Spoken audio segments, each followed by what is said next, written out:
Hello, good evening. Welcome to Ubuntu channel. Ubuntu is an online platform that gives you different content on Facebook, on Twitter, and also on YouTube. As usual, it's a Friday, Tabuelanzo with Ubuntu Sports, and we'll be talking about what is happening in Qatar in terms of the World Cup, and also we'll do the review of the Zambian Super League. And joining me in the studios, I've got Lawrence and I've got Lameck also, that to help us analyze and also help you understand what really is happening in Qatar and also what is happening here in Zambia in terms of the Zambian Super League. Good evening, Lameck. Welcome to Ubuntu Sports. Evening, Reuben, and evening, Lawrence. Thank you so much for the warm welcome. It's yet another pleasure to talk football here on Ubuntu channel. It's a Friday. And we also greet the viewers. It's a Friday and December with a lot of promises. It starts with a Friday. As soon as possible, Friday is already here. Thanks. Let me cross over to Lawrence. Lawrence, good evening. Welcome to Ubuntu Sports. It's a Friday once again. Good evening, Reuben. Good evening, Lameck, and good evening to our viewers out there. Thank you so much for having me on this football show, and it's a pleasure to be here. Thank you. Thanks to all of you viewers. You know the drill that we do here when we are live. Make sure you tag as many people as possible. Share with as many people as possible. Tell them that Lameck is here, Lawrence is here to help you understand what is happening in terms of the World Cup and also what is happening in the Zambian Super League. Let's start from there, gents. Lameck, let's start with the Zambian Super League. How has it been? We're now going into the week 16. How has it been so far?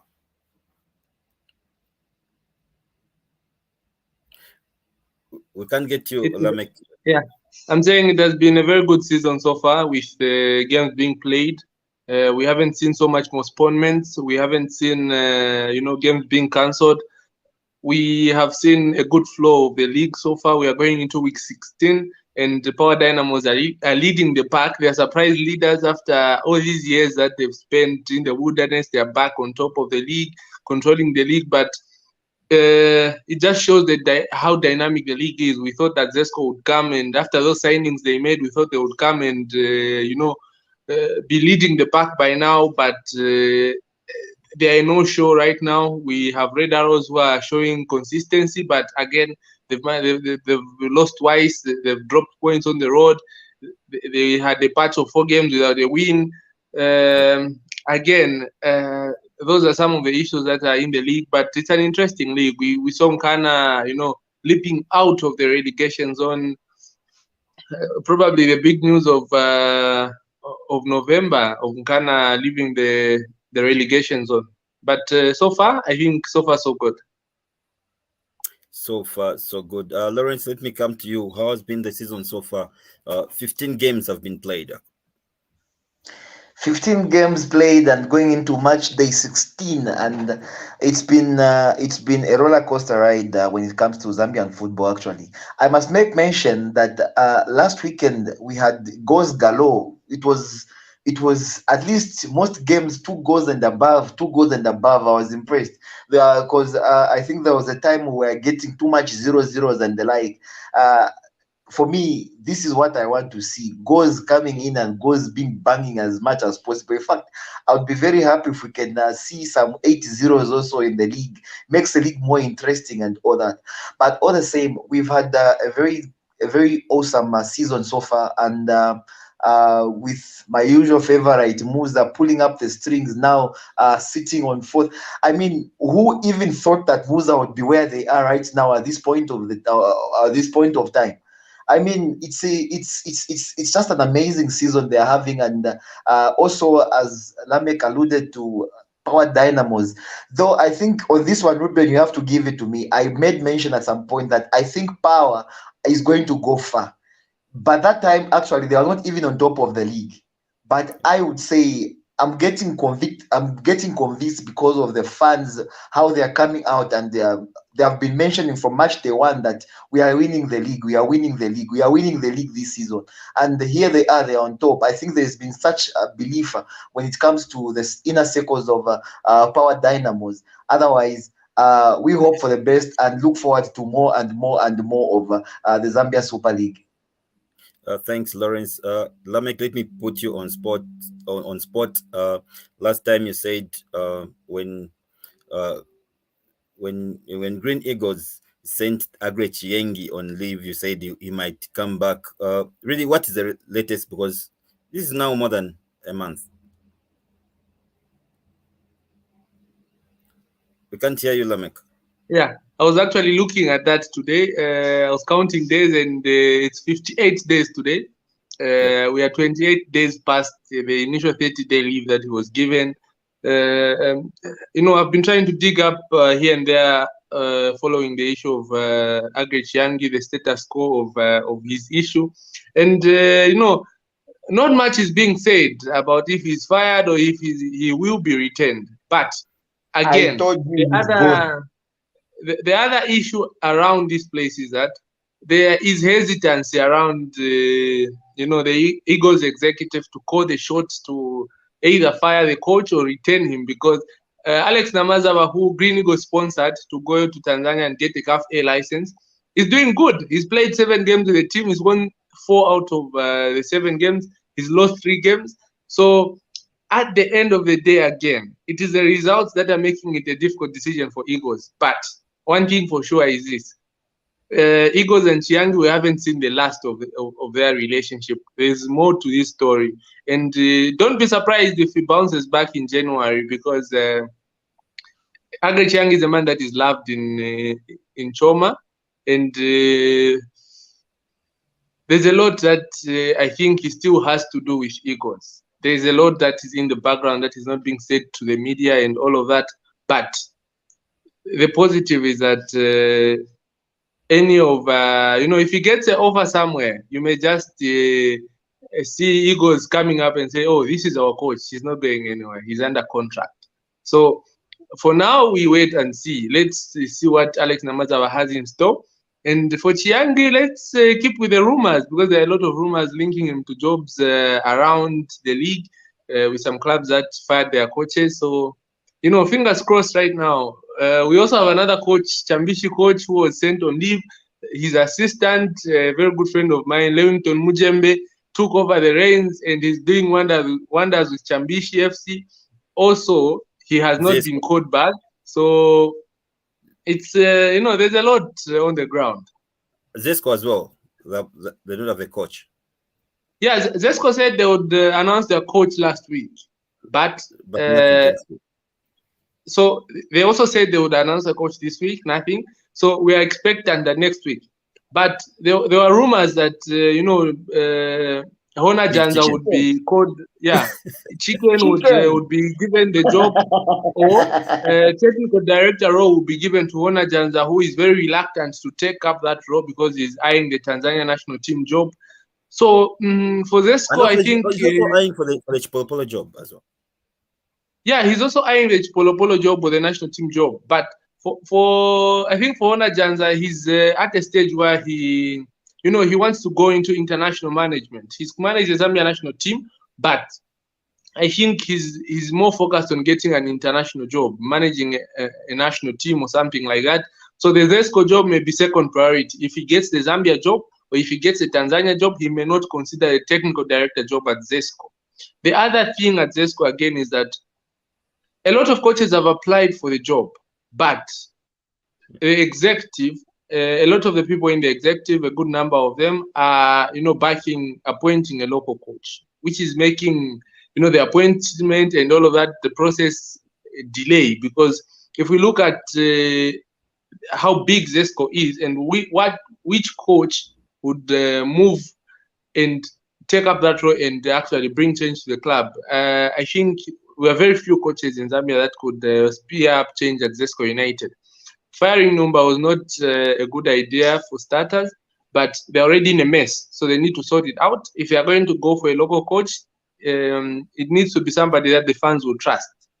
That is another issue that is on the ground again. So there's a lot of twists and turns in just underground there, but very soon we'll see unveilings. And then Alfred Lupia, the other thing at Zesco again would be to see out the last 2 games of the first round, and then appoint a coach, let the coach have time, like 2-3 weeks with the team before they start playing, the league resumes like on the 7th of January.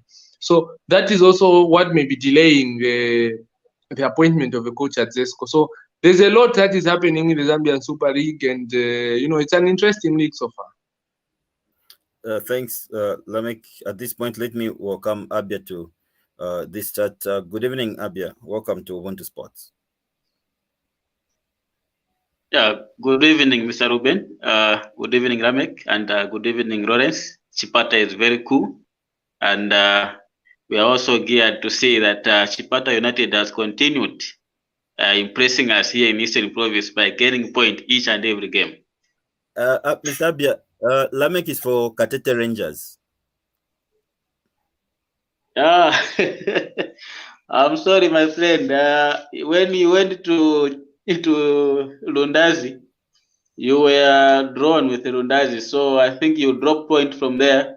Right now, you are 10 points behind Chipata United, our own Chipata United here.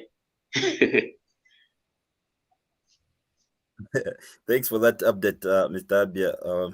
We'll give you a slot just to update us on the fixtures tomorrow.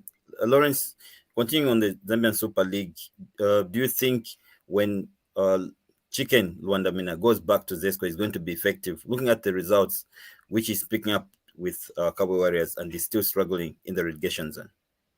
Reuben, I think the previous program we had, we talked about the support that Chicken seems to have from the Cabo Warriors executive. And it was so interesting to hear the executive ask him out and call him out to say, please tell us if you want to go to Zesco, it's true or not, and the like. And I really took that with a pinch of salt, because it was very interesting looking at how much the executive committee of Cabo Warriors have stood behind Chicken, even when the fans have risen against him, and then to hear them call him out and put him in the spotlight like that, to me, showed me there were cracks developing in their relationship. And it does not need someone to even be an expert to tell, because I think the executive committee could have simply called him and asked him in person, and like bringing it out in the media to ask him such questions and seemingly bring him even more under pressure from the fans. Because remember, if fans see stories like this, it's more or less like the coach is not patriotic or is not really so much interested in them, and there will be a backlash from fans. And it's interesting to take note of the reaction that he's going to get from fans going into match day 16 starting tomorrow. And I'm very much expectant to see the kind of reaction, especially if the results don't go according to plan. That is where we'll see where the fans stand, because once the executive committee calls you out like that in public, it really brings you right on the spotlight, and everybody say, hey, tell us, let's hear, tell us. So it's interesting. But Lawrence, one thing again is this. For the Cabo Warriors executive coming out and asking George to like pick a side, tell them if he's leaving or if he's staying. Look, for them, their response wasn't, for lack of a better term, I would say official, like it's official position of the club. No, what that was that there's stories that have been running in the media, that no, he's getting the Zesco job, blah blah blah, and all of that. If Rwandamina had the offer on his table, or if there were intentions for him to go back to Zesco United, there's what is called respect of contract. When you like football terminology, there's what is called respect of contract. So the coach should, in respecting his club, should at least give them a period of time, tell them in advance and tell them, okay, I have an offer somewhere, so I intend to leave my post as head coach. You understand? So that is one aspect of leaving. So that, media stunt out, as I would call it, by the executive and all of that, I think it wasn't the official position of the club, because if the club was going to be serious about it and give us an official position, they could have at least came out with like a media statement on the position that they were taking. But for that one, I think it was just that statement may have come out due to pressure from the media wanting to get a reaction from the club. But again, the other problem is this: the Zambian mentality, like in the Zambian Super League, the mentality around has been that if a coach goes on a bad patch, like you fire them. You understand? I love the reaction by the Cabo Warriors Expo, where they've been reluctant, they've been patient, they've given him time. In as much as he is not winning games, he's only won one game against Red Arrows. That was a rescheduled midweek fixture. They've been patient with him. This is how I think football should not be about being reactive. It's about being proactive. And they know the project is bigger than what they are doing right now, and results will come in the long run. It's bad to win one match in 15, but at the end of the day, George is an experienced coach. He may not get it today, but with time, those players that he has at Warriors will buy into his ideas and play the way he wants to play. So I love the fact that Warriors have backed their coach. So that was my line of thought in response to what you had said earlier. But guys, Yeah, even if they're backing him, the team is not performing and they're in relegation right now. But that does not mean that you should fire the coach. Why the executive of Fukawa? Are you getting me? Yes, we can. Hi, Mr. Abia, you can go ahead. Why did they ask him privately than asking him on the media? That's what Lawrence wanted to say. Why did they ask him privately? This is exactly what I'm bringing out. There are issues that you can, if you know that this is someone who is under contract, when such stories start coming out, no matter what pressure the media can give you, also the club or the executive committee can also answer to say we have no comment. No one will choke them to say until you say something. That does not hold water for me. The thing is that I feel the executive committee should have called him privately in there. Between you and us, what exactly is it? And then he should have been able to give them a position privately, such that even if they are issuing a media statement, they are speaking from an informed point of view to say, we have even spoken with him. He has said he wants to stay or he wants to go.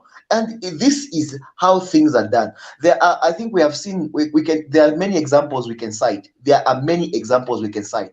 For example, the current Chelsea boss, Graham Potter, was picked from Brighton and Albion. And at the time before he was even appointed, the media was already even giving us hints to say they have approached him. He has agreed. Before even Brighton was involved, Brighton will not come out and say, tell us whether you want to go or not. No. At the end of the day, Brighton defended the coach. They defended the coach. But okay, Lawrence, there's one aspect of of football when approaches are being made. There's one aspect that you need to understand. When does information leak and who leaks the information? You understand? When does the information leak? Who leaks the information to the media? That is where if you have to understand that Brighton and Chelsea. There are many leakages that will happen along the pipeline. No. It can be leakages sometimes come from the agents of the people around the coach himself. Sometimes it is around the club who are approaching the coach. Sometimes it's around the club who own the coach and know what is happening. At the end of the day, what it is that people leak information for various issues, for various reasons.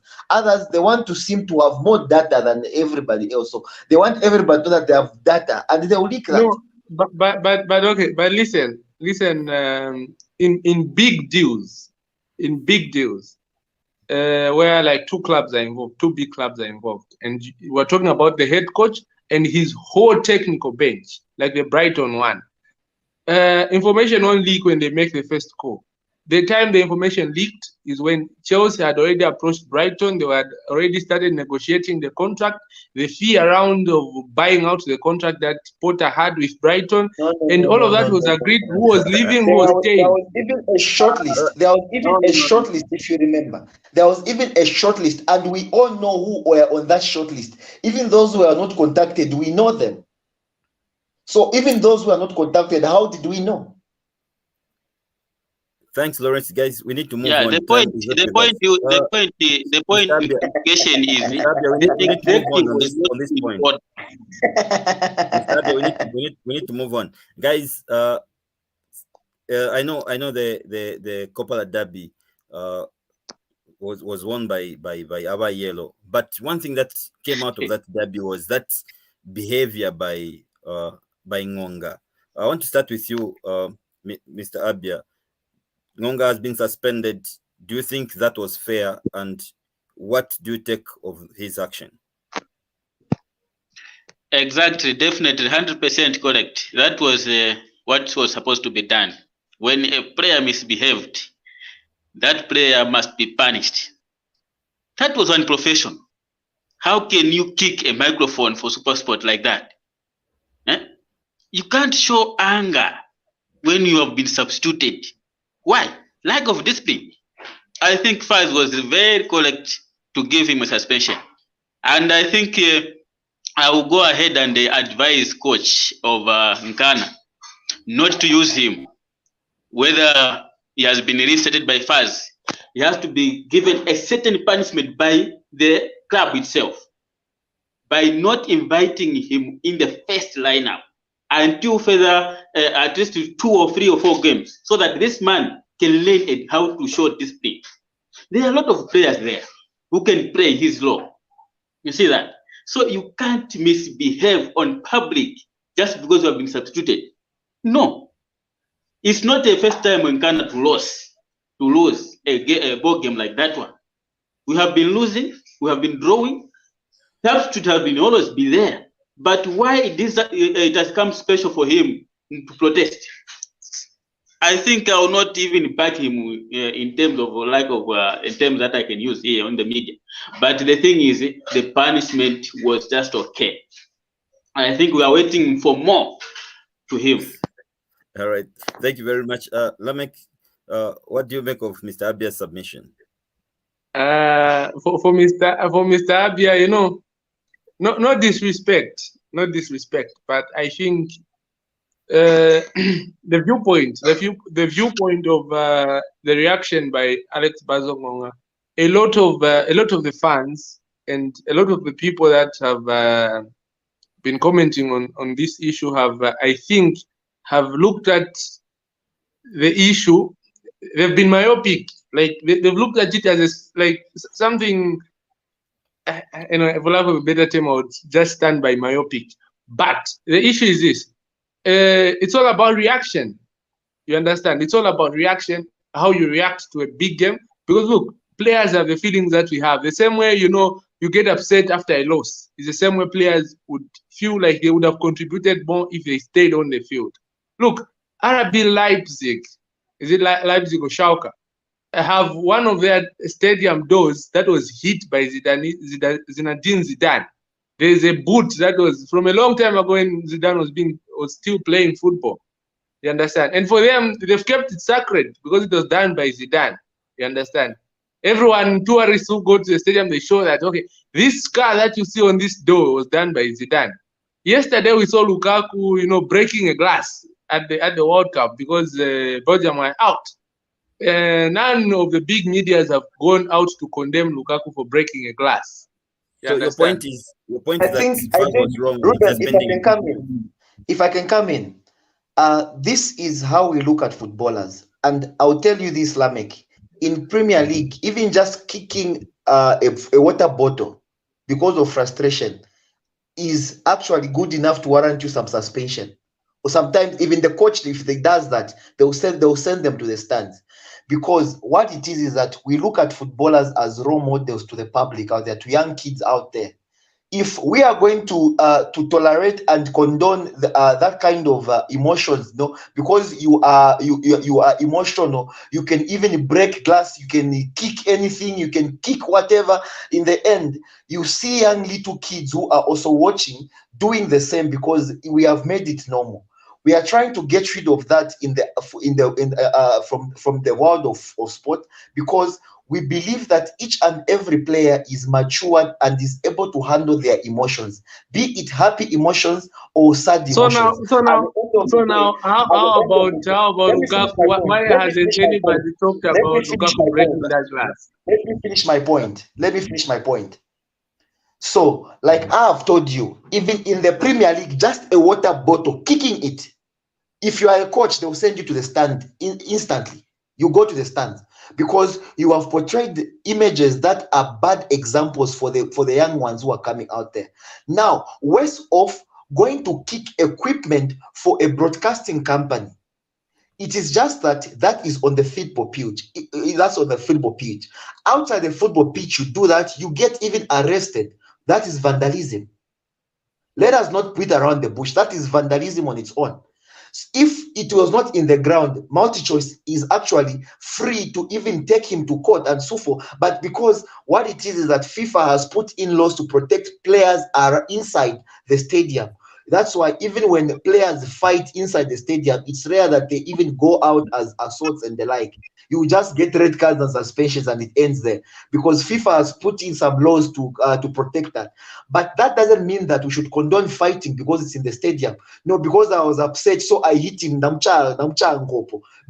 I was emotional. We were losing. That's what I'm. No, because that's why I kicked that.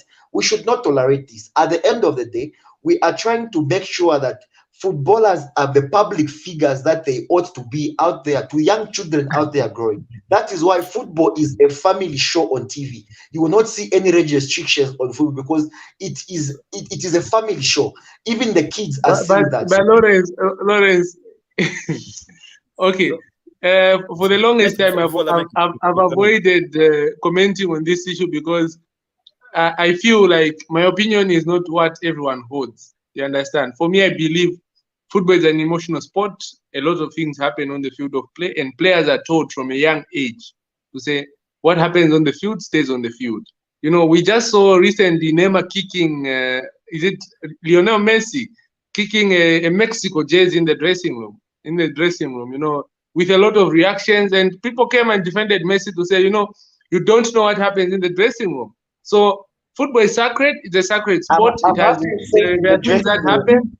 So now,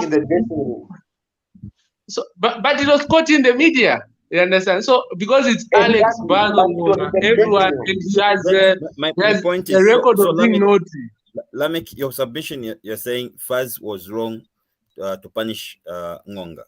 Am I right? I feel, but Faz in their statement, they said they received a report from the Zambian Premier League who said show of aggressive behavior and something like that. That is why they came in and suspended him, waiting for the disciplinary committee to sit down and see which action could be taken best. For me, I think this is not the case that the DC should go and sit down and start discussing about Alex Ngonga kicking a microphone. I don't think. Point taken, gents. We need to move. We've got a lot on our table. Let's move into the fixtures. One of the big games, it's at Chilata Nkana. Nkana is hosting Zesco without a coach. Lawrence, let me start with you. I think the struggles for Nkana, they have moved out of the relegation zone. I think they are fourth from the bottom right now. But I think both clubs are not at their best as things stand. But still, I'm really doubtful that Nkana can pull up a win on that one. I would go with a draw, to be honest. A draw. All right, Mr. Abia, I know you'll be biased towards Nkana, but I want your thoughts over that game.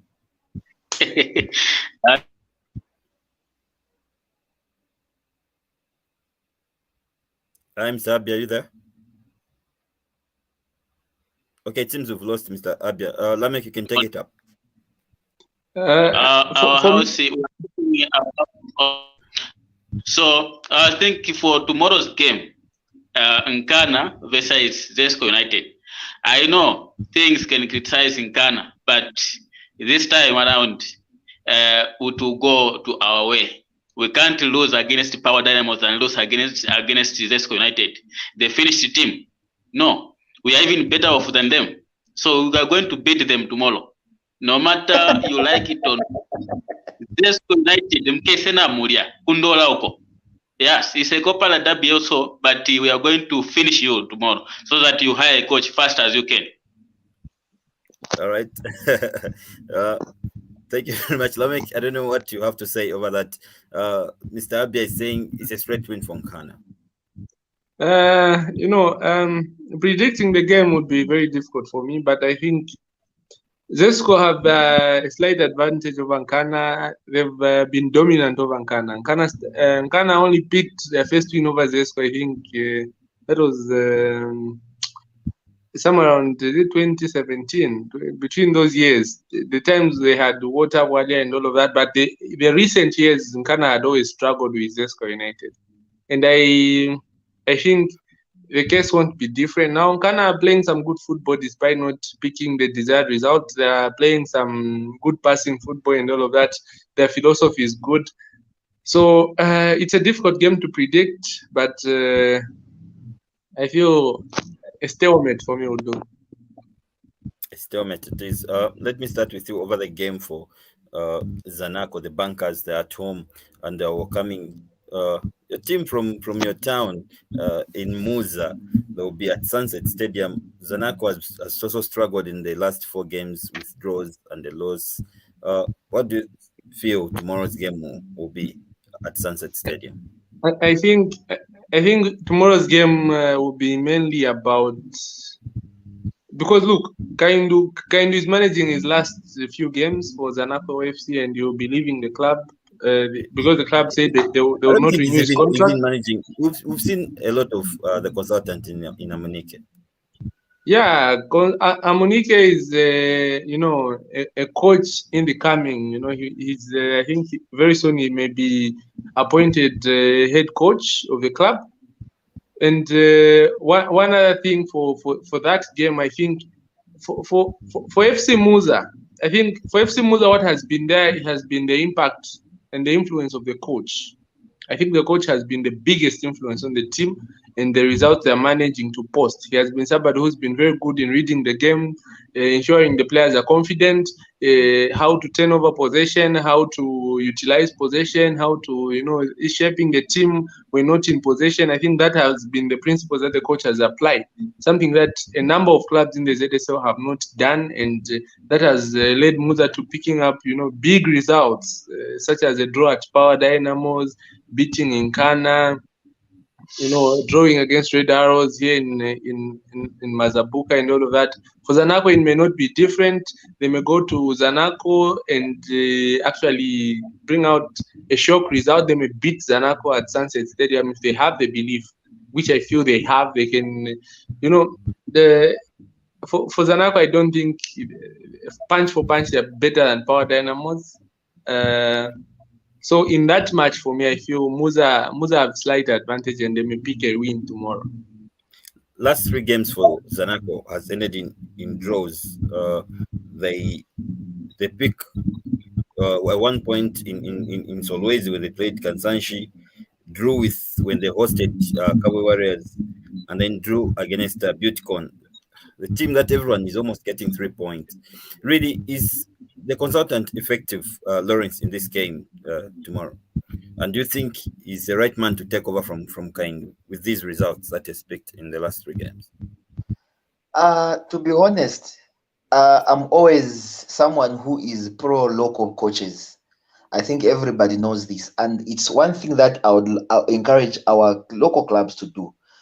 I've always said, starting from the national level, national team, where we are getting same caliber as what we have here and bring them, because they are from outside the country and we think they are better. For me, that is what is not working. Look, just look at how Muza is performing. I mean, from nowhere, coming in the league and flying like that high with someone local, someone they know, someone we know. And this is what I would encourage all these other clubs to try and emulate. Pick someone up, let them help you fly up. And unlike this issue of trying to bring expatriates. And if you are to ask me, to ask Mr. Amunika, what are his biggest achievements in his career? You know, yes, I know. I know he has played at a high level of high level football and all that. But I mean, in his coaching career, and that is what I'm trying to bring out. So he is there. They have him as a consultant, and things are going like that right now. I don't know. I don't know what consultations exactly he's providing or what role exactly he's providing right now, because I think in the from the onset they have not been clear enough to give us what consultancy exactly he's providing to the to the team. All the same, all the same. I think looking at the game with against Musa, I think this one will be a tough one for Musa, to be honest. I'm always a pro Musa because I feel this team has done quite a lot and they have really impressed me. But I think this game will be kind of a little bit tough for them. Though I think you never write off Musa at any day. They can pull off one of those wins that you don't even expect them to do. But I think this one will be a tough one for Musa. Probably Zanaco might edge this one, though anything can happen in this game. Thanks. I don't agree with there's an aspect of what Lawrence is saying that I don't agree with. For like, I'll give you a practical example. Like the EPL, the English Premier League, like it's the best league in the world. For them, what has made them the best league in the world has been, embracing foreigners. For a Premier League club, they can even have up to 17. If they have a 20, like squad limit 25, they would have up to 17 players that are foreign, and I think 7 to 10 local players that are eligible to play, for the national team, and then some juniors here and there in the team, which for me, I feel as Zambia we haven't so much utilized. One thing that we should utilize is the policies that protect the league, which are, how easy is it for a player to come in the league and we are sign for a club? Lawrence, let me finish. Lawrence, let's can't afford the team right now. We can't. Lawrence, let's give Lameck a chance. We can only afford those players if our clubs are competing year in, year out. Look, Ghana's best years had Mbombo, Water Guardians, and the likes being in the team. They had their best seasons then. From I think 2010 to now, they had their best season in the CAF Champions League, CAF Confederation Cup during the years they had those foreign players. When the Water Warriors, the Idris Mbombos left, what has become of Nkana? You understand? Same with Zesco United. The time they reached the semi-final, they had foreign players, players that were eligible and playing for the national team. That talks about quality. So for me, the approach has been quality over quantity. You understand? Not downplaying foreign players. Like, no, a foreign player will bring what a local player has. Look, here in Zambia, where are you going to get that, that good number 9 that will score 20 goals a season? For starters, last season's league top scorer hasn't kicked the ground running till now. You understand? The other thing is that Musa FC have a good boy, Andrew Piri, who's doing so much work. But if Zesco United approach Musa for that boy, how much are they going to accept? Are they willing to sell to a local club? Those are aspects that you need to understand when we talk about, local football, local transfers, players. Our grassroots right now is in shambles. Where are the players going to come from that are going to feed these clubs? Thank you. I'm not against. It's the same thing. It's the same thing that you're talking about. Out there, there is no point. Like you've talked of the Idris Mbobos and the like. When they left in Canada, where did they go? Look, it's one and the same thing. What you're talking about is very much out of line with. No, it's not the same. The thing is that let us bring quality. You even gave an example of the English Premier League. English Premier League will not come to Zambia to buy a player in Zambia because it is for the player is foreign. No, they look at, is this player better than what we have here? Yes or no? No. If no, they leave it. They'll not come. That is why up to now, how many Zambian players have played in that league? It's because look, we can only improve if we embrace the foreign. Gents, we need to move on. Time is not with us. We need to move on, guys. Gents, time is not with us. Let's shift to the focus to what is happening in Qatar. The World Cup is ongoing, and today we're having the last matches of the group stages. But I want to start with you, Mr. Abia. So far, how has been the World Cup for you? The World Cup has been so far so good for me because the team that I'm supporting of, only one team has disappointed me. German is the only team that has been disappointing me. But I can see Senegal through, Morocco through, and Argentina also through as the group winners. Though we started with a rose to Saudi Arabian, the stubborn Saudi Arabian, we are also sent out. But with only these three teams, Argentina, Senegal, and Morocco, I think I'm happy, very impressed. Sorry for the Ghanaians. The revenge that you intended to didn't go anywhere, though it has ended in tears for both of you who are playing today. I know you have been hammered, and the history also has been repeated itself, failing to score a penalty against Uruguayan side. In 2010, you failed against the player who failed was Asamoah Gyan, and today is Andre Ayew. Is it Andre? Yeah. So I think the history has also repeated itself. Ghanaians are not good on penalty shooting. So these guys, they need to improve themselves on how to shoot a penalty, how to take a penalty. I think in other way, as Andre Ayew could have said, could have invited another player, a different player, come and take this penalty. This is your chance now. I think maybe they could have support, because a difference of 1 goal difference, it makes you to fight harder in order to find another goal. But 2 new deficit, that was really hard for the Ghanaians. So I think congratulations for you, because you have come up with a win with a 3 point. I think that's good that you can achieve. Hard luck for the next time. As for Germans, I know you were champions in 2014, but I will keep supporting you. Keep it up. This World Cup is also different because bigger teams like Belgium have been knocked out, and today also Uruguayan side have been knocked out. I think I'm learning a lot from this FIFA World Cup of today. I think I'll stop here to give room for others. Thanks, Lameck. Let me shift the focus to you. How has been the World Cup for you? Which ones have been the big headlines in this World Cup? I think for the World Cup, it has been nothing but amazing. It's a big global showpiece where we've seen massive talent on the show. For me, it's disappointing that teams like Germany, Belgium, failed to make it to the round of 16. But again, at the end of the day, this just goes on to say that there is no such thing as underdog when it comes to big tournaments. Shock surprises will come.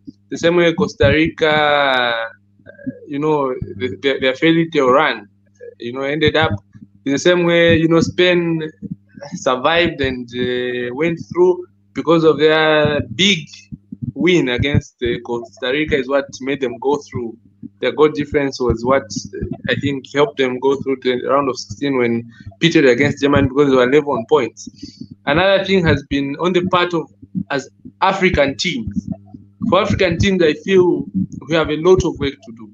For African teams, we have a lot of work to do. Look at teams such as Japan. The mentality around has been that no, we need to embrace more local players in our national teams. You understand? Competing against the best, you need players that are consistently exposed. You understand? This is what Morocco has done. Morocco are topping. It's no surprise that Morocco have topped that group. Look at their players. They are boys at Chelsea in the Premier League, the boys at PSG, they are boys in Seville in the La Liga. So it's no surprise that Morocco are there because they've managed to, to build a big team, a strong team that can compete, that has players that are consistently and competing against the best every week in, week out. For other countries, how many players are competing against the best? You understand? That is where Africa, for us as Africa, should be the focus. Right now, a lot of countries don't have the capacity, like for the Senegalese and other countries, they don't have like very strong leagues. So the dependency is leagues that are already made that can help you, strengthen your squads. Otherwise, for Africa, we have a lot of work to do. And as soon as we accept that we have a lot of work to do, that is when we make our work easier and actually win the World Cup. Because a lot of us, are filled with the guys that, as Africans, we've already done our work, so we can do it. You understand? But the opposite is that today we watch Cameroon play Brazil. You understand? That is a big match.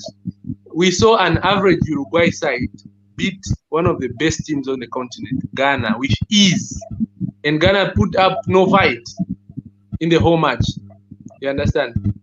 And look at that Uruguay team. That is like a Madala's team with old players, 35, 34, 33. You understand? Look at Ghana. Ghana have younger players, but they were beaten by like a Madala's team. So that just goes on to show that for Africa we have a lot of work to do, but a lot of positives can be picked from Senegal, from Morocco, and hopefully with Cameroon playing in the evening, we may pick another positive from them. But overall, Argentina, yes, they look the favorites. Brazil also look favorites. But let's not rule out the smaller teams. The teams that were calling the smaller teams, because they may just spoil the party. The same way Germany packed, we may see Brazil packing, or we may see Argentina packing because of a surprise. There are a lot of surprises. Thanks, Lameck. Lawrence, Uruguay has packed, Germany has gone.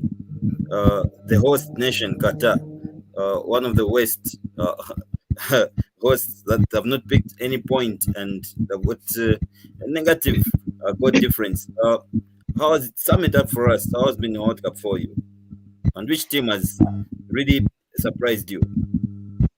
Reuben, I think first and foremost, I would want to say it's very interesting what the Asians are doing. Though I know we have Qatar, we have Iran, and probably we can talk of which other one? Probably, Saudi. I think that Saudi Arabia, yes, and Saudi Arabia. But remember, Saudi Arabia may be out, but they put up one of the tournament's biggest upsets by beating Japan as well. Japan. I'm saying Saudi Arabia may be gone out of the tournament, but they put out one of the biggest surprises of the tournament by beating the favorites, one of the favorites in Argentina. In fact, from behind, coming from one goal down to beat them 2-1. That was a very big result. But other than that, you can talk of Japan, you can talk of Korea. They have done themselves justice, and even the other Asians who were losing, where they were losing, you could even understand that they have put in a fight here, and that is what we saw. Though I know Iran was run over by England in the first game, but after that they tried to show us that they also can fight. So what I'm trying to say is that the mentality from the Asian teams has been really commendable, and you can't even doubt that. Though I really get surprised when people say it was surprising that Germany was eliminated in the first round. Come on, last tournament, where did they come out in? Same position, first round as well. Since they won it in 2014, they have been coming out in the group stages, and that's it. That is what Germany has been. So I think Germany coming out is not much of a big surprise, because I think they showed us in 2018 that anything is possible with them and they can do it. But all of a sudden, for me, in a group where we had written off Japan, I think the last time we spoke here, me and Abia talked about how Japan would really struggle to stand in Group E. They managed to be actually the group leaders of it, though currently there is news and accusations that Spain deliberately lost the game yesterday, and as things stand, we are hearing reports that there will be an investigation into that, though we don't know how true it is. And as things stand, Japan were top of the group with 2 wins and losing just 1, 6 points carried. Then also, as alluded to by Lameck, in terms of Morocco, in this group, I think everybody was thinking Belgium, being the world's number 2 ranked team, would actually go through together with Croatia, being Croatia being the runners up in the previous tournament. So we really thought these are the 2 that are going to come out. But look who is on top of the group. It's an African team in Croatia, the one that we had actually wrote off. But the games that are coming up, Reuben, it's interesting. I think we had mentioned of Eto'o talking about playing the final with Ghana, is it? Morocco. With Morocco. Well, probably Morocco still stands in it, but for Cameroon, I think this will be a very tough one, because the result, their fate is not entirely in their hands. As they, even if they beat Brazil, they will still have to hope that maybe Serbia can do something for them, and actually even win moderately. Or maybe if they can draw and they manage to beat Brazil with a decent margin, and that's when they go through. And otherwise, this group, I actually see it ending exactly how it started, with Brazil on top and Cameroon at the bottom. And Lawrence, sorry to cut you short. Time, we've really run out of time. So just give us your prediction. Who do you think is going to be the world champions? Who is going to get the World Cup? And your last remarks as well. Myself, I think Argentina, despite the bad start they had, I would still think Argentina are my favorites currently. And all in all, we hope for the best. And it's been a wonderful World Cup so far, and big tournament, most expensive World Cup ever. But they have really shown us good infrastructure, good everything. Hope for the best. Thanks, Lameck. Over to you. Who do you think is going to get this World Cup? And your last remarks of yours. I think the English team has a better chance of winning the World Cup. England. Yeah, for me, I think they stand a chance of winning the World Cup. All right, thanks. And your last remarks. Which games are you going to be watching this weekend? So far, we'll be watching Nkana Zesco in the local league, and then at the World Cup, we'll be watching Brazil Cameroon this evening. Thanks, Mr. Abia. Where is the World Cup going this time around? And your last remarks as well. I think this time around, I'll conquer with Lawrence. This FIFA World Cup right now, we need to go to South America, where Argentina. It has been wrong when Argentina picked this, and even Brazil in 2002. It has been 20 years right now. So I think Argentina stand a better chance of winning, because I have seen them how they played out against Mexico and Poland. What they did, they outplayed those 2 teams. I think they have shown, even the defense, they have learned something against Saudi Arabia, because they wanted to finish Saudi Arabia in the first half, but 3 goals were denied by offside. I think that's what frustration comes from, and they got relaxed in the second half, and they were penalized. So I think they learned something from there. So I don't think Argentina will go on and thrive against Australia. They will go and show them that they are really Copa America champions. So I think Argentina picks up a good team. As I'm winding up, I want to pray far for FIFA. I think they have to, in future, they have to oversee the team that is going to host the FIFA World Cup, like Qatar right now. The teams that are there, they didn't have enough time to prepare. Players are coming off from the league straight to the tournament.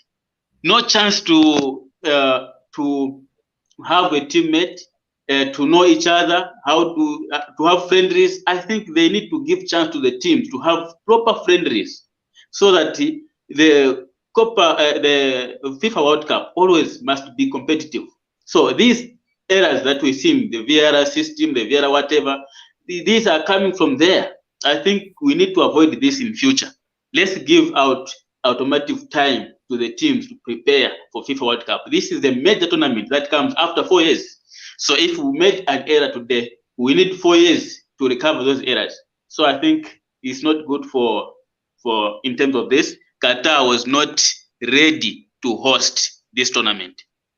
I sum it up, and I hope the better for the Nkana tomorrow, as we are going to get 3 points over Zesco United.